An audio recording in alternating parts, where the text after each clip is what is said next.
अखिल भारतीय महाविद्यालय के online platform पर आपका हार्दिक स्वागत है। बीएड थर्ड सेमेस्टर का एक बहुत ही इम्पॉर्टेंट टॉपिक आज हम लोग डिस्कस करने जा रहे हैं, जिसका नाम है शैक्षिक उद्देश्यों का वर्गीकरण, क्लासिफिकेशन ऑफ एजुकेशन ऑब्जेक्टिव। इसको एक शिक्षाविद थे जिनका नाम था प्रोफेसर बेंजामिन ब्लूम।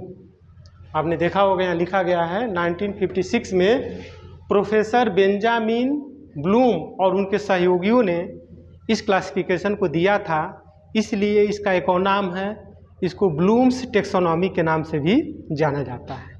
जितने भी पेडागॉजी के जो सब्जेक्ट हैं, चाहे वो साइंस के हों, चाहे वो बायोलॉजिकल साइंस के हो, चाहे मैथमेटिकल साइंस के हो, चाहे वो हिस्ट्री हो, चाहे सिविक्स हो, चाहे ज्योग्राफी हो, हर पेडागॉजी के सब्जेक्ट में आप देखेंगे तो यह टॉपिक आपको देखने को मिलेगा, शैक्षिक उद्देश्यों का वर्गीकरण। प्रोफेसर ब्लूम ने क्या किया था कि किस तरह से अधिगम की प्रक्रिया को सरल बनाया जा सके, क्योंकि आप जानते हैं कि जब कोई शिक्षक के द्वारा शिक्षण कार्य किया जाता है तो बालक कैसे किसी प्रक्रिया को, मतलब बालक जो है कैसे उसको टेकअप करता है, इसको अगर बढ़िया से समझना हो तो प्रोफेसर ब्लूम्स की टेक्सोनॉमी अगर हम लोग जान लें तो बड़ी आसानी से हम उसको समझ सकते हैं। क्योंकि शिक्षण की प्रक्रिया में अगर ब्लूम्स की टेक्सोनॉमी पर सही अगर पकड़ नहीं है तो कोई भी शिक्षक अच्छे तरीके से शिक्षण कार्य नहीं कर सकता है। इसलिए शिक्षण कार्य की प्रक्रिया को करने के लिए ब्लूम्स की टेक्सोनॉमी का ज्ञान होना बहुत ही आवश्यक होता है। तो जो बीएड तृतीय सेमेस्टर के विद्यार्थी हैं उनके लिए बहुत ही महत्वपूर्ण टॉपिक है। ये किसी भी कॉम्पिटिटिव एग्जाम में जाएंगे तो वहाँ भी इससे प्रश्न पूछा जाएगा, चाहे आप टेट का एग्ज़ाम दीजिए, चाहे अभी बिहार में एस टेट हुआ था उसका एग्ज़ाम दीजिए, ठीक है, चाहे किसी भी टीचिंग से संबंधित आप एग्ज़ाम दे रहे हों, वहाँ पर इससे जो है क्वेश्चन आपसे अवश्य पूछे जाते हैं, ठीक है। इस पर बहुत गहनता से रिसर्च किया गया है और रिसर्च करके इस टॉपिक को डेवलप किया गया है। तो आइए हम प्रोफेसर ब्लूम्स की टेक्सोनॉमी को समझने का प्रयास करते हैं, ठीक है। प्रोफेसर बेंजामिन एस ब्लूम और उनके सहयोगियों ने शैक्षिक उद्देश्यों का वर्गीकरण जो है 3 प्रकार से किया था। एक को कहते हैं संज्ञानात्मक पक्ष, जिसको अंग्रेजी में क्या कहते हैं, कॉग्निटिव डोमेन, ठीक है। दूसरा जो होता है उसको क्या कहते हैं, भावात्मक पक्ष, अंग्रेजी में कहते हैं अफेक्टिव डोमेन, ठीक है। इसको शॉर्टकट में हम एडी कहेंगे तो आप क्या समझ जाएंगे, अफेक्टिव डोमेन। तीसरा जो होता है उसको हम कहते हैं क्रियात्मक पक्ष, और क्रियात्मक पक्ष को अंग्रेजी में कहते हैं साइकोमोटर डोमेन। तो आइए एक एक करके इन तीनों पक्षों पर, तीनों डोमेन पर हम चर्चा करते हैं। सबसे पहले अगर हम बात करें संज्ञानात्मक पक्ष, जिसको बोलते हैं कॉग्निटिव डोमेन, ठीक है। इसको प्रोफेसर ब्लूम, एडिटर डेविड मोके, ये तीनों शिक्षाविदों ने मिलकर 1956 में संज्ञानात्मक पक्ष का क्लासिफिकेशन दिया था। तो सबसे पहले हम लोग जानने का प्रयास करते हैं कि कॉग्निटिव डोमेन में जो है कौन कौन से स्टेप्स आते हैं, ठीक है। अगर आप ध्यान से देखें तो कॉग्निटिव डोमेन में आपको 6 स्टेप दिखाई दे रहे होंगे। अगर इसको आपको याद करना हो तो इसके लिए ट्रिक है KUA, क्या है, KUAASE। के से क्या होता है, नॉलेज, नॉलेज का मतलब क्या होता है, ज्ञान।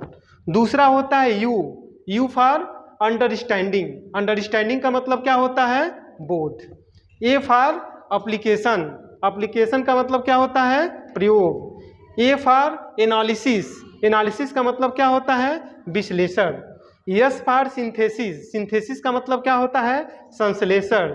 ई फॉर इवैल्यूएशन, माने क्या होता है, मूल्यांकन, ठीक है। अब देखिए अधिगम की प्रक्रिया कैसे होती है। अगर देखा जाए तो बहुत ही साइंटिफिकली इसको डेवलप किया गया है। एक एक चीज़ को अगर आप ध्यान से समझें तो लगेगा कि हाँ, यहाँ भी साइंस के कॉन्सेप्ट को कितना अच्छे तरीके से बताया गया है।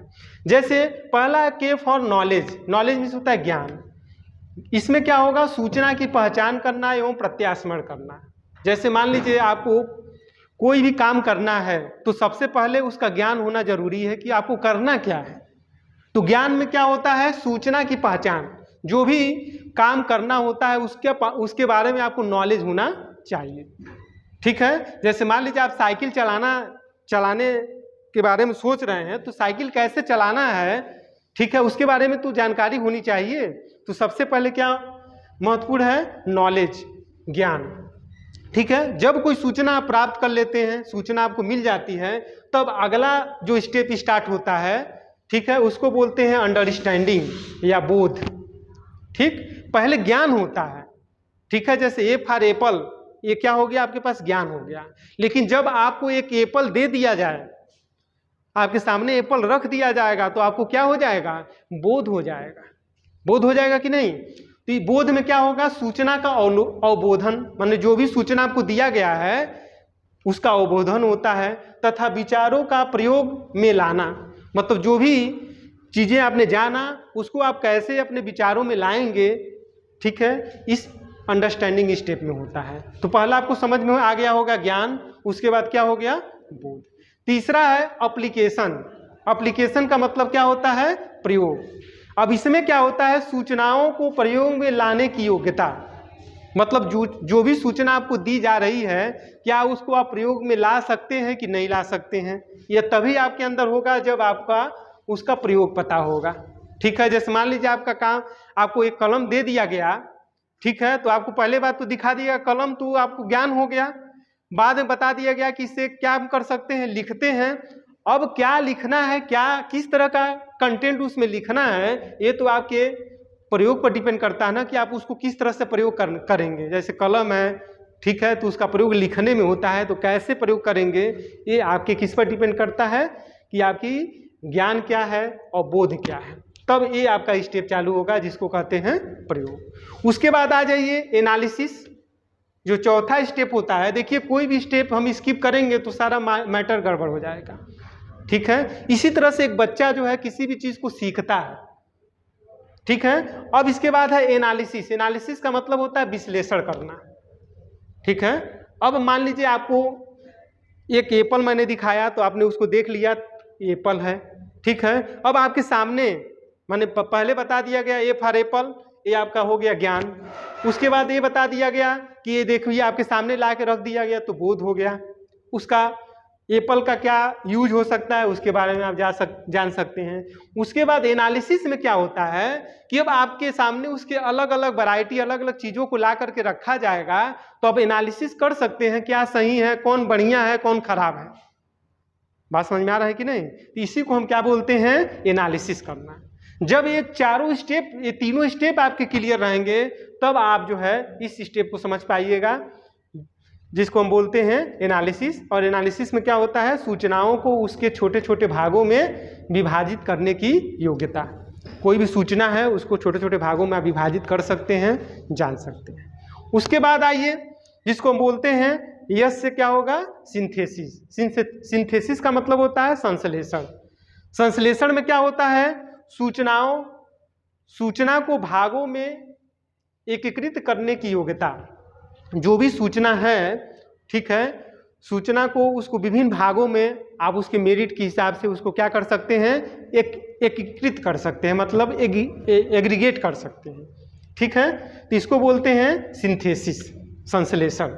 मतलब सिंथेसिस का मतलब ये समझिए, जैसे मान लीजिए बहुत सारे स्टेटमेंट आपके सामने हैं, तो उसमें क्या आपको जरूरी है, उन चीज़ों को निकाल करके आप उसको क्या कर लेंगे, एक शॉर्ट फॉर्म में कन्वर्ट कर लेंगे, और उसका पूरे का समरी उसमें आ जाएगा, किसमें, सिंथेसिस में आ जाएगा।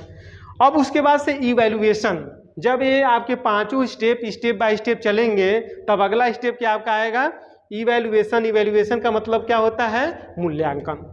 तब आप मूल्यांकन करके पता लगाएंगे कि जो विचारधारा, ठीक है, मतलब जो कुछ भी आपने सीखा है, जाना है, वो सारी चीज़ें आप कितना अच्छे से उसको सीखे हैं, जाने हैं, तो उसमें क्या किया जाता है, सबसे लास्ट में मूल्यांकन किया जाता है। ठीक है, तो इसी को बोलते हैं संज्ञानात्मक पक्ष, जिसको क्या बोलते हैं, कॉग्निटिव डोमेन। ठीक है, यह अधिगम का सबसे पहला स्टेप होता है। ठीक है, जब कोई बालक या जब कोई बच्चा को हम पढ़ाते हैं, जब कोई एक शिक्षक पढ़ाता है, ठीक है, तो बच्चा इसी तरह से स्टेप बाय स्टेप चीज़ों को धीरे धीरे वो क्या करता है, लर्निंग करता है। ठीक है, knowledge, understanding, application, analysis, synthesis, अंत में इवैल्यूएशन। ठीक है, तो आप लोगों को समझ में आ गया होगा कि कॉग्निटिव डोमेन क्या होता है। ठीक है, अब इसके और भी दो इंपॉर्टेंट पक्ष है जिसके बारे में मैं पूरा विस्तृत चर्चा बाद में करूंगा, लेकिन इसके स्टेप्स आप समझ लीजिए। एक शॉर्ट ट्रिक के माध्यम से मैं आपको बताने जा रहा हूं। ये स्टेप्स याद रखना बड़ी जरूरी है, क्योंकि आपसे स्टेप पूछ देगा कि अफेक्टिव डोमेन का जो है पहला स्टेप क्या है, दूसरा स्टेप क्या है। ऐसे आपके कॉम्पिटिटिव एग्जाम में क्वेश्चन पूछे जाते हैं, या आपसे डायरेक्ट पूछ लिया जाएगा कि कॉग्निटिव डोमेन में कितने स्टेप्स होते हैं, पहले स्टेप का नाम बताइए, तीसरे स्टेप का नाम बताइए। ये एमसीक्यू क्वेश्चन में इसे रख देगा, उसको कहेगा कि इन स्टेपों को अरेंज करिए। ठीक है, तो कई तरह से आजकल कॉम्पिटिटिव एग्जाम में क्वेश्चन इससे पूछे जा रहे हैं। ठीक है, अगर हम भावात्मक पक्ष की बात करें, अफेक्टिव डोमेन की बात करें, तो इसका वर्गीकरण जो है कई बार पूछा गया, इसका वर्गीकरण जो है प्रोफेसर क्रेथवाल और उनके सहयोगी ने किया था। कॉग्निटिव डोमेन को किसने विभाजित किया था? ब्लूम्स ने। और याद यहाँ रखेंगे कौन है? प्रोफेसर क्रेथवाल और उनके सहयोगियों ने कौन सा डोमेन दिया था? भावात्मक पक्ष, जिसको अफेक्टिव डोमेन कहते हैं। इन्होंने इसका वर्णन एक किताब में दिया था। उस किताब का क्या नाम है? Technology of educational objective, the classification of educational goal. 1964 में क्रेथवाल ने इस क्लासिफिकेशन को दिया था। इसमें कितने स्टेप दिख रहे हैं आपको? 5 स्टेप दिख रहे हैं। पहला क्या है? रिसीविंग। रिसीविंग का मतलब क्या होता है? आहरण। कोई भी चीज़ हम टेकअप करते हैं तो उसको क्या बोलते हैं? रिसीविंग। जैसे मान लीजिए मैं कुछ आपको बता रहा हूँ, तो आप कैंटीना के माध्यम से वो अंदर आ रहा है, ज्ञानेंद्रियों के माध्यम से अंदर आ रहा है, इसका मतलब वो रिसीव कर रहे हैं आप, इसको बोलते हैं रिसीविंग। जैसे आप रिसीव करते हैं तो दूसरा स्टेप आपके चालू हो जाएगा, रिस्पॉन्डिंग। आप लगते हैं कुछ ना कुछ रिस्पॉन्ड करने। ठीक है, तो दूसरा स्टेप क्या हो जाता है? रिस्पॉन्डिंग, अनुक्रिया। तीसरा स्टेप है वैल्यूइंग। वैल्यूइंग का मतलब उसका आप अनुमूल्यन करने लगते हैं कि उसकी वैल्यू क्या है, उसका वैल्यू आपको पता होने लगता है। उसके बाद से चौथा स्टेप जो होता है उसको बोलते हैं ऑर्गेनाइजेशन, जिसको कहते हैं व्यवस्थापन। ऑर्गेनाइजेशन का मतलब क्या होता है? उसके वैल्यू के आधार पर उसको हम अलग अलग प्लेस पर क्या करते हैं? ऑर्गेनाइज करते हैं।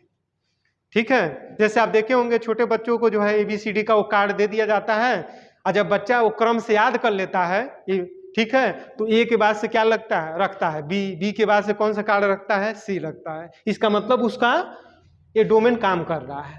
ठीक है, और लास्ट में क्या है? कैरेक्टराइजेशन। कैरेक्टराइजेशन बाय ए वैल्यू। अब वैल्यू के हिसाब से उसको जो है वो डिफाइन करने लगता है। तो याद हुआ आपको कैसे याद रखना है? ट्रिक क्या है? RRVOC। RRVOC एक बार रिकॉल करिए। R का मतलब क्या होता है? बोलिए हमारे साथ। R का मतलब क्या होता है? रिसीविंग।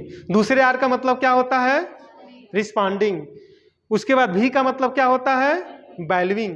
O का मतलब क्या होता है? ऑर्गेनाइजेशन। और C का मतलब क्या होता है? कैरेक्टराइजेशन बाय ए वैल्यू। तो मुझे उम्मीद है कि आपको बड़ी आसानी से याद हो गया होगा कि अफेक्टिव डोमेन में कितने पक्ष होते हैं, कौन कौन से होते हैं। ठीक है, RRVOC। ठीक है, उसका क्या ट्रिक है? कॉग्निटिव डोमेन का KUAASC। KUAASC। ठीक है, अब आ जाइए जो सबसे इंपॉर्टेंट है, जिसको बोलते हैं क्रियात्मक पक्ष। ठीक है, इसमें गति, देखिए नाम ही है क्रियात्मक पक्ष, मतलब यह गति के आधार पर इसका डिवीजन किया गया है। और इसका डिवीजन किसने किया है?